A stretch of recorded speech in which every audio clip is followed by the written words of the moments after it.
Good afternoon. The Torah of today's portion talks about the defeat of the giants.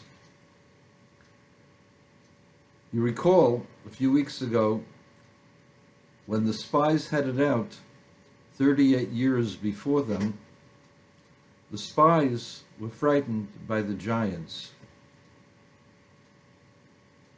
We were in their eyes like locusts, and so we were in our own eyes. And the Torah explains the reason for the addition of so we were in our own eyes as an explanation as to why they were frightened.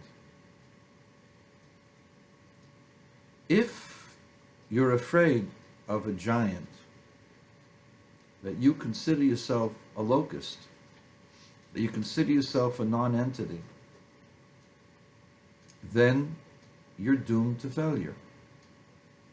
The entire speech of Moshe Rabbeinu, of Moses, in this week's Torah portion, is that people have to have self-confidence, not because they're arrogant, but because if you're right, and if your cause is just, then nothing can stop you. Not violent enemies, not even enemies that are giants. King David described to King Saul how he had defeated a lion and a bear. Now, it's obvious that a human being is not as powerful or as quick or as vicious or as dangerous physically as a lion or a bear. But David wasn't interested as to whether he was more powerful than the lion. His question was, can I force the lion to drop the lamb? What can I do to make it inconvenient for him and still protect myself? Because David was not afraid of the lion. How could you not be afraid of the lion? The answer is David understood that if he had the right plan and he did it audaciously enough, the lion would give up. Because a bully, when you confront the bully, gives up. Because all he has is the intimidation. He doesn't have the self-confidence of a righteous anger. He has only the desire to bully you to get what he wants.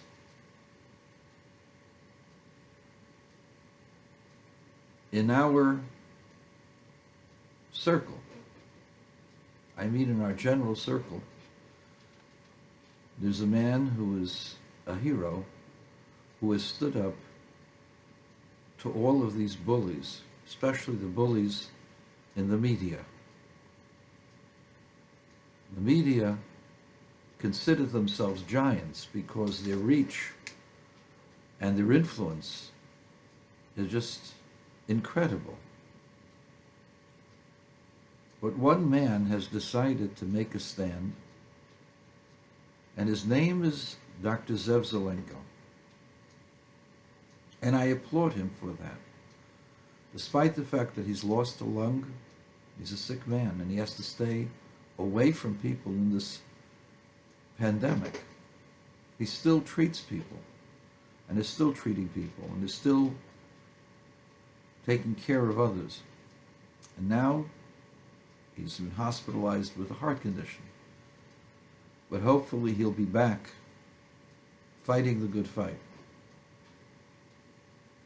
But what do the giants say? Well, yesterday the giant, the so-called giant, a woman on CNN, declared that hydroxychloroquine was dangerous, that studies stopped the study, certain clinics stopped their study because of the danger that hydroxychloroquine showed to their patients. We know this is nonsense. Those studies were found to be false. Hydroxychloroquine is one of the safest drugs in the world, safer than Tylenol. Of course it has side effects. There isn't anything that doesn't have. Caffeine has side effects. You take too much caffeine, your hands are going to shake. That's the way all drugs and many of our foods are. Take too much of it, you're going to have a problem. Hydroxychloroquine is safe, that's number one. But how could this purveyor of information on CNN say what she did? Because she thinks she knows it all. Because she saw one or two studies, and therefore she became the expert.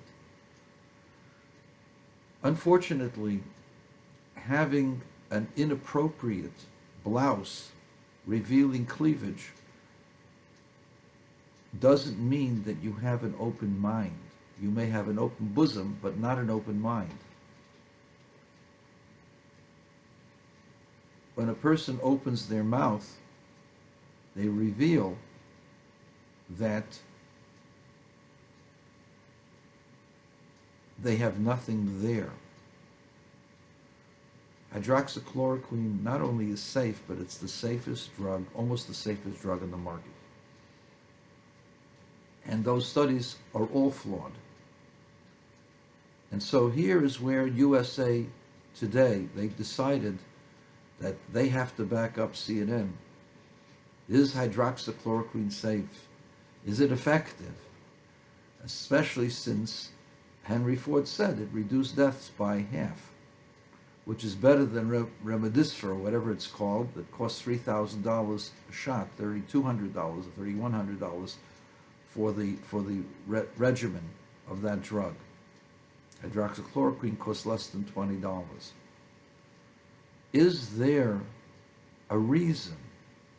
Is there a motive other than truth for them to publish what they published today? The answer is, of course, two things: Trump and corporate profits, advertisers. Advertisers who will eventually advertise in USA Today stand to make tens, hundreds, maybe trillions of dollars on this drug. If you multiply $3,100 or $3,200 for 10 million, 20 million, 100 million people, think about how much money that is. And you multiply it over the lifetime of the patent of that drug, and you're looking at $1 trillion in profit. $1 trillion in profit. Not just $1 billion. 10 million people times $3,100 is $31 billion for one set of treatments. If you have to do it again and again and again, and you do it over the lifetime of the patent, you will eventually reach $1 trillion. Is that a reason to disparage hydroxychloroquine? The answer is of course. And of course, the benefit is that you say the opposite of Trump. And so therefore, they have an inconvenient study. It's called the Henry Ford study. Henry Ford Hospital made a peer-reviewed study on 2,500 patients. So they say it's a flawed study. Why is it a flawed study? Because they gave steroids. I also read the study. I read the description of the study. It says the only difference between patients there were patients who didn't get hydroxychloroquine and azithromycin, and patients who got only one of the drugs, and patients who got nothing. Patients who got hydroxychloroquine early did 50% better. We're talking about a system where 26% of the people going to the hospital died. 13% died, but 13% lived. Twice as good as those who did not receive. And that was the only difference. So the fact that they got steroids, the others got steroids as well. The only difference between them was, it says that right on the study, on the page study, the only difference was hydroxychloroquine and zithromycin. And this study shows hydroxychloroquine to be much better than remdesivir, which is only 30% more effective than traditional, normal ways in the hospital. So you have to ask yourself, why? Why are they doing this? The answer is they think that they're giants. They think that they can intimidate. They think that because they have a byline and they come on television, that they're right. But we know CNN is biased. And so is USA Today, biased. There is no truth coming from them. And Zev Zelenko, God bless that Dr. Zelenko.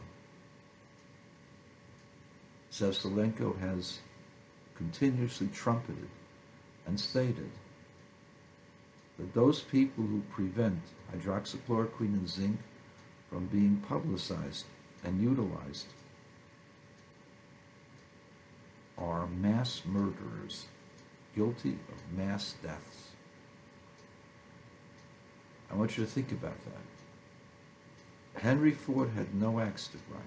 They found it's useful. More useful than the other stuff, and cheaper by far. Don't you think that the people at Henry Ford understand how to run a study, how to run a fair study? You have to. They try to find stuff that was wrong, but if you look at the language of the study, there were no differences except the drugs that they administered. And it works better. And according to Dr. Zelenko, who put his results in statistical analysis form, it's 99.3% effective. And it's even better than that. He did treat thousands of patients. These were the results that he had to put together in a way that was for the format of testing, of the test. And he has presented it as a peer review, a document for peer review. But you'll see, it works. HCQ and zinc works. And the reason it works is not because of Trump. The reason it works is because God wants us to continue our lives and not be frightened. And so God has given us an old medicine, 65-year-old medicine. It's almost as old as I am. Not quite, but it's almost as old. Old medicine with a long white beard that can cure and prevent people from dying. And the media is just another bully giant that if you attack it, will have its tail between its legs.